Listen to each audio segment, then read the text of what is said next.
Okay, so what's going on, guys? It's Matters here, and I'm gonna be doing a video specifically going in depth on a bunch of stuff regarding the super Easter egg for Black Ops 3 Zombies, or the super Easter egg ending cutscene, the second Easter egg ending cutscene for Revelations.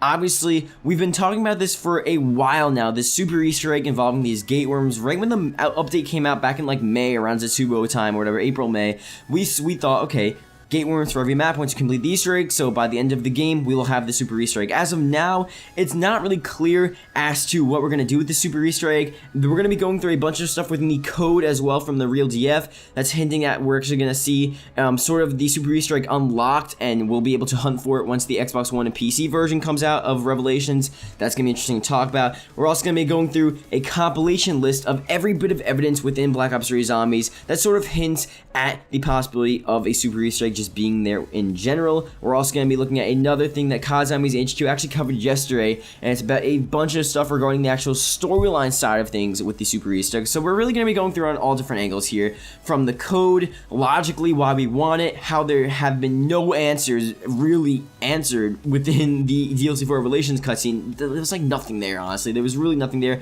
We had some idea as to why the Apothicons were there and just all random stuff like that, but honestly we don't know about the blood vials. We don't know why Black Ops 3 even occurred. We don't even know why Dr. Monty just randomly appeared as this god within Zombies that was apparently so important. Like, we need stuff answered, and we're gonna be going through every bit of evidence within this video regarding if we will see the stuff answered within a super Easter egg ending cutscene and all that insane stuff. So again, if we can go for 500 likes, that'd be greatly appreciated. Last night's video, we did hit 500 likes, 564. Thank you guys so much for that, and let's get started. So let's start off here with the leaked information side of things. This is actually from 2 days ago, and I covered this Reddit post, and this was originally from the Real DF. Now, obviously, the Real DF, he's gotten in trouble with Treyarch and Activision for leaking stuff, so this time, he didn't directly leak stuff for Revelations and the Easter egg and a ton of stuff regarding that. He put it within a cipher. Someone solved that cipher, and here's the cipher. It's about a bunch of stuff regarding the Easter egg, and all of this stuff eventually we found, because obviously the Easter egg was, completed, so we know that stuff. But the one thing here at the end,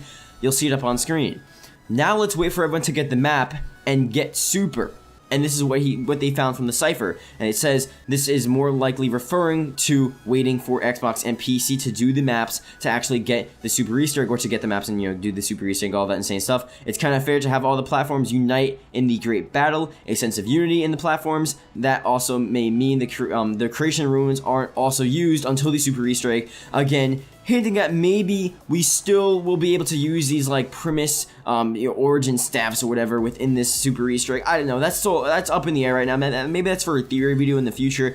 But as of now, again, the Real DF in his cipher from the leaked information basically saying, now let's wait for everyone to get to the map and get super. Obviously, the super Easter egg probably going to be sort of activated once those users get it. So as of now, we can really only just think about what the possibilities are and how the storyline will sort of impact stuff that goes on within the super Easter egg, and how we'll understand stuff, and maybe how we'll try to find steps to going about the super Easter egg. We have no clue if it's only on Revelations, if it's like throughout the whole game, you have to go on every single map to do stuff in the super Easter egg. Like, no one really knows as of now, but there's a good possibility that it's probably going to be sort of ready to hunt for and play and fight and do insane stuff, whatever the deal is, a new boss battle, who knows, and activate that Easter egg and cut with the super Easter egg. That's not going to be until October, the end of October, and maybe even November. So that is that as of now. That's the leaked information side of things, but let's talk about the compilation. So here's up on screen, so Reddit post, compilation of every evidence we have of a super Easter egg and why people should start searching again. Now, this is also why that even though we may not see it until, October, beginning of October, we still should start searching for it right now. There's a bunch of stuff regarding, why we could be seeing it very soon. So people seem to have just given up after the Easter egg, even though we've been told multiple times that we should expect this exact thing. Both Blundell and the Real DF have told us that we will be upset or disappointed, but, obviously we should keep on looking. Onto the evidence. Now here's all the evidence he has here, 6 lines of evidence. DF found evidence of a super Easter egg within the code of Shadows of Evil, the Giant, the Ragnarok, and Zetsubou no Shima. He told us 4 months ago. That's when the information first came out, and then it came out again within the code a few days ago, obviously. Speaking of chasing him out, before he was chased away the second time, he was dropping hints about finding the real AS and how it would be disappointing if after the Easter egg was finished, but we need to keep on looking. So basically, you know, the real DF and everyone and Jason Blundell, they knew that this was going to happen. Obviously, the real DF from the code standpoint and there's Jason Blundell from the developer standpoint, they knew people would be sort of pissed. They knew people wouldn't really understand the circumstance of this, and I do think that the super Easter egg is like the true ending to Black Ops 3 Zombies. And I think everyone's sort of hoping that right now, but I think that's really what's being hinted at here from this evidence. So that's going to be pretty cool to see what the deal is with that. He's also told us that the dead Margot Hart from Shadows of Evil, which could be picked up and is saved, it's sort of weird because that's why we missed so many things within Gorod Krovi. That's also relating back to that map. I don't know exactly what the, you know, sort of relation there is between this dead Margot Hart. I guess maybe he's basically saying that, you know, we found that dead Margot Hart within Shadows of Evil. There's something similar to that aspect within Gorod Krovi. There's still stuff within Gorod Krovi that we did miss, and I feel like Gorod Krovi came out, we played it, and then, like, it's just, that's it, and Revelations came out so soon, we didn't really have time to get everything, and, you know, Gorod Krovi, apparently there's still something there that, you know, pertains to the super Easter egg, so we'll have to see what the deal is with that. Another side thing here, just with Revelations, Al's hat still has not been used in the main Easter egg, so again, not so sure what the usage of that is as well. Another minor thing here, the pressure plate in Stamina Up has still not been used for the main Easter egg, so again, these two things that we thought were very vital are really not at all, but at least we don't know yet, because again, super Easter egg as of now, I think a fair theory to put out is that it's going to be based on every single map for Black Ops 3 Zombies, so these little things like Al's hat and the pressure plate within Revelations would be a couple different things you would have to do as you're progressing through the super Easter egg on every single map, and you have to do certain little things on these different maps, and, you know, it'll end off in a last boss fight, wherever the hell that is, or, you know, however the hell the super Easter egg ending cutscene wants to play out, and however that boss battle wants to start off, and where it's going to be located, however that happens. You're going to be doing different stuff, little things like a pressure plate in Shangri-La and Al's hat to actually, you know, achieve and progress through the super Easter egg. So that's that.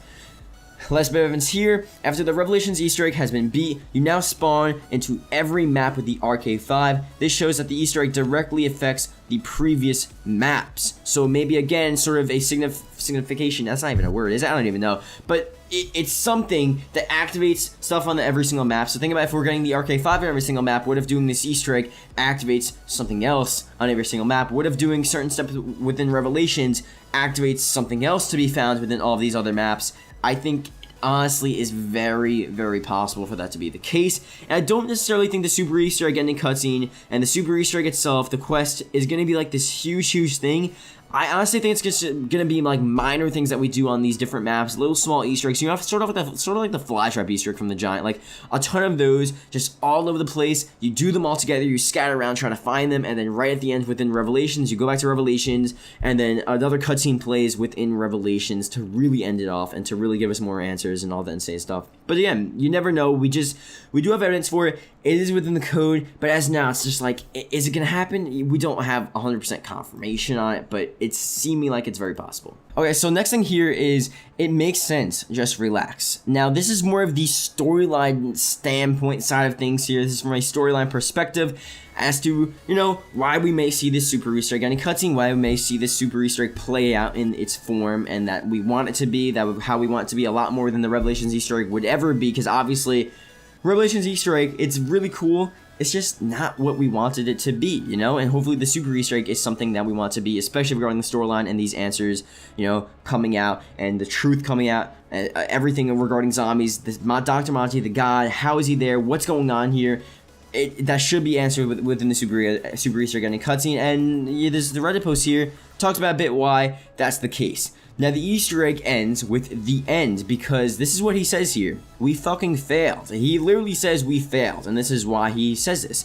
We fell into a trap. Monty tricked us into restarting the same cycle that has played out millions upon millions of times. If you think, Monty gains his own omnipotence, timelessness through the cycle restarting. So basically, he is powered by this cycle restarting over and over again. These Origins characters are too foolish enough to understand that at this point. That is his agenda.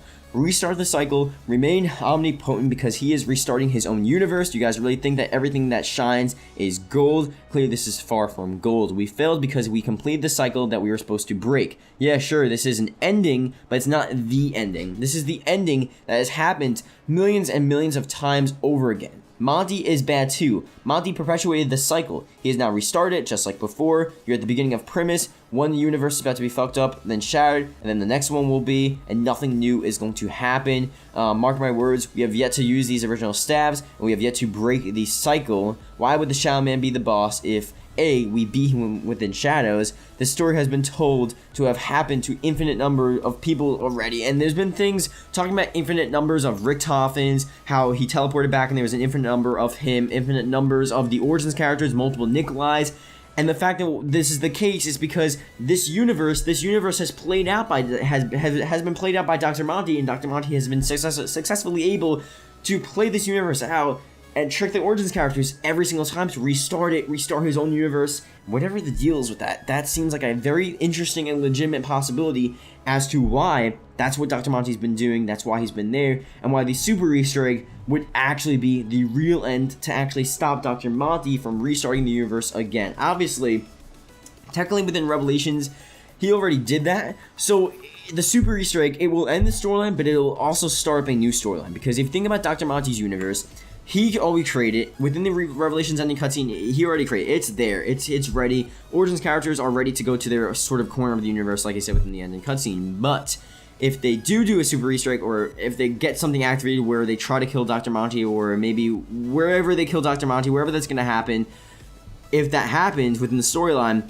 the next game, it would be set up so they are in a whole new universe, and maybe again they start off with nothing. They start off with just this Primus battle, and within Black Ops 4 Zombies, or the next Treyarch game, we start off as the original Primus characters at the beginning of the storyline. Nothing, no time warping, no time loop, no future past stuff. We start off at the first map, the Primus battle, and then the storyline progresses from there in a whole different fashion. But we do begin with the Primus characters within the next Call of Duty game. I think that would be sick. I don't know what the deal is with that though, honestly. But again, this is the evidence we have so far regarding the Super Easter Egg being a real thing, the ending cutscene, you know, obviously being leaked, but also having some legitimate evidence and some storyline information as to why we need this stuff answered, and why it's very possible for us to actually see some sort of ending cutscene for Black Ops 3 Zombies as a whole, not just Revelations, but the Super Easter Egg representing the game as a whole. So, I don't know. Let me know what you guys think about this. Hope you guys did enjoy. I guess you're typing. Yeah, write a comment below, super, if you're watching at the end of this video. Thank you guys for watching the whole video, obviously. It's greatly appreciated. Just shows me that, I guess, you enjoyed the whole video and you listened to me talk for 13 minutes. So, seriously, thank you guys so much for that. And, yeah, I'll see you guys later.